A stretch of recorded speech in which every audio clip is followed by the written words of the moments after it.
Les planchers courants de l'IGH du futur palais de justice de Paris sont réalisés en dalles pleines coulées en place. Elles portent dans un sens sur 6,53 m et sont articulées sur les voiles des noyaux d'un côté et sur une bande noyée en rive de façade. La bande noyée fonctionne comme une poutre continue appuyée sur les poteaux de façade qui sont espacés de 2,70 m. La réalisation d'un niveau se fait en plusieurs étapes. Les poteaux de façade sont dans un premier temps fabriqués au sol sur un air de préfabrication. Une fois qu'ils ont atteint la résistance nécessaire, ils sont levés à la grue et enchâssés sur une barre HA32 en attente dans le poteau du niveau d'en dessous. Ce principe permet de réaliser l'articulation du poteau entre planchers. Un mortier sans retrait est ensuite injecté dans la gaine en feuillard, ayant servi à ancrer l'acier en attente.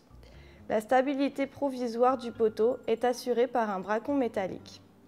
Une fois les poteaux réalisés, les étais et le banc de coffrage de la dalle supérieure sont installés.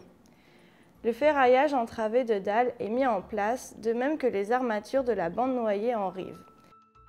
La connexion du plancher au noyau est réalisée à l'aide de Stabox, mis en place lors du bétonnage des voiles qui sont dépliées. Des boîtiers de sol et fourreaux pour l'alimentation électrique des bureaux sont intégrés dans le ferraillage et reliés au réseau. Une fois que le ferraillage est mis en place, la dalle est bétonnée. Cette séquence est répétée à chaque plancher. L'étayement s'effectue sur 2 niveaux. Chaque plancher étant dimensionné pour reprendre la charge des 2 niveaux supérieurs en phase provisoire.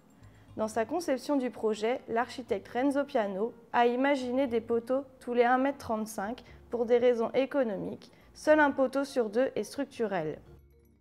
Le faux poteau qui se retrouve entre 2 poteaux béton est réalisé en placo et permet le passage des fourreaux électriques.